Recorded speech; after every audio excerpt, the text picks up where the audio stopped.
నమస్తే. శ్రీ గురుభ్యో నమః. శ్రీమాత్రే నమః. ఆదిత్యాయ చ సోమాయ మంగళాయ బుధాయ గురు శుక్ర శనిభ్యే రాహవే కేతవే నమః. జపాకుస్మ సంకాశం కాశ్యపేయం మహాధృతిం తమోరిం సర్వపాపగ్నం ప్రణతోస్మి దివాకరం. గ్రహరాజు అయినటువంటి రవిరాజుకు నమస్కరిస్తూ మాస ఫలితాలు. ప్రతి మాసం కూడా మారుతున్నటువంటి గ్రహాలకు అనుగుణంగా మాస ఫలితాలు మారుతూ ఉంటాయి.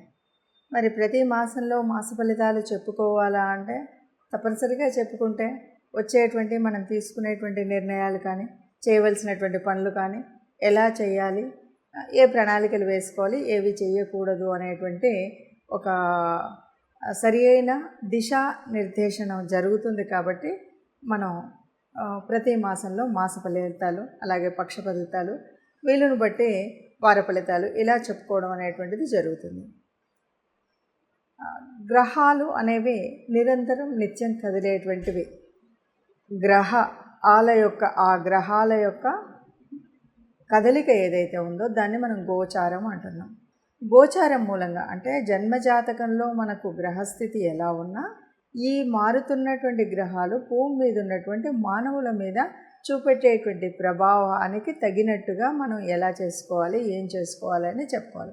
ఆ విధంగా చూస్తే మరి ఈ మే మాసం అంటే ఏప్రిల్ 2024 మే మాసంలో గ్రహస్థితి ఎలా ఉంది, దీనికి ముందుగా అసలు గ్రహాలు ఎలా ఉన్నాయి, ఒక్కొక్క గ్రహం ఎక్కడెక్కడ ఉపస్థితిలో ఉన్నాయి ఇది కనుక చూస్తే ముందుగా మేషరాశిలో రవి ఉన్నాడు, గురువు ఉన్నాడు మొట్టమొదటి రోజు.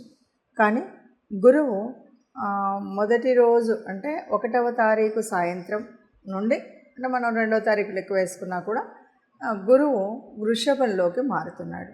మరి ఉన్నటువంటి రవి మరి 14వ తారీఖు మళ్ళీ వృషభంలోకి మారుతాడు. ఇక శుక్రుడు అక్కడే ఉంటాడు.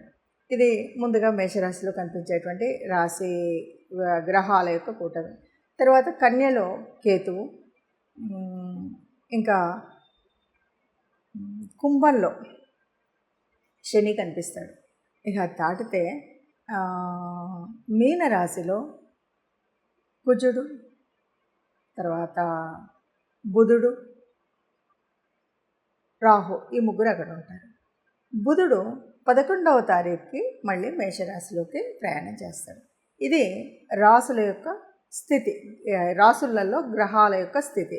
ఈ రాశుల్లో ఇలా ఉంటాడు. చంద్రుడు 2.5 రోజులకు ఒక గ్రహం చొప్పున మారుతూనే ఉంటాడు.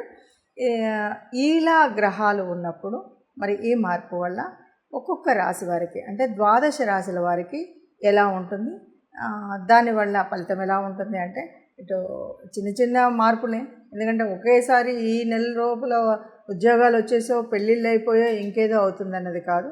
మనం ఉన్నటువంటి కొన్ని కష్టాలు కానీ, కొన్ని నిర్ణయాలు కానీ, కొన్ని రకాలైనటువంటి పనులు చేయాలా వద్దా అనేటువంటి ఒక స్థితి కోసం మనం చెప్పుకునేటువంటిది ఈ గ్రహస్థితి. ఇప్పుడు ఒక్కొక్కటిగా 12 రాశుల యొక్క ఫలితాన్ని చూద్దాం. మకర రాశి వారికి ఈ నెలలో మే నెలలో ఎలా ఉంటుంది అంటే మే 2024లో మకర రాశి వారికి వృత్తి ఉద్యోగాల్లో పూర్తి స్థాయి సంతృప్తి ఉంటుంది. అది ఎలా ఉంటుందండి, ద్వితీయంలో శని ఉంది కదా, మీరు చెప్పారు కదా, ఇంకా ఏళ్ళనాటి శని నడుస్తుంది కదా అంటే కూడా ద్వితీయంలో ఉన్నటువంటి రాశినాథుడు కాబట్టి తప్పకుండా ఇచ్చేటువంటి ఉపయోగాలు, అంతేకాకుండా గురువు యొక్క మార్పు వల్ల జరిగేటువంటి గురుదృష్టి వల్ల ఇలా రకరకాలైనటువంటి ఆ గ్రహస్థితి వల్ల మకర రాశి వారికి పూర్తి సంతృప్తి కలిగేటువంటి పరిస్థితి అయితే ఉంది.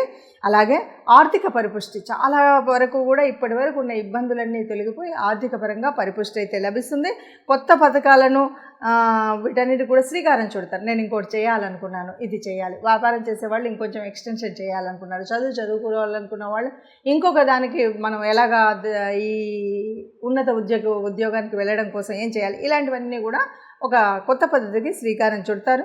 అట్లాగే ధైర్యం, సాహసం వీటన్నిటిని ప్రదర్శించి అందరి ప్రశంసలు అయితే పొందుతారు. అంటే ఈ పని నువ్వు చేస్తావు అనుకోలేదు, అంటే ఒక్కరిగా చేయగలుగుతారా అని అనుకున్నాం, కానీ మొత్తంగా నువ్వు చేయగలిగావనే 10 మంది ప్రశంసలు అందిస్తారు చూడండి, అటువంటి ప్రశంసలు అందుకుంటారు.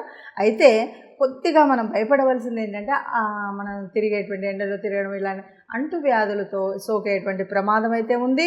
అట్లాగే అగ్ని సంబంధితము ఉండేటువంటి వీటి గురించి కాస్త అస్వస్థకు గురి అయ్యే.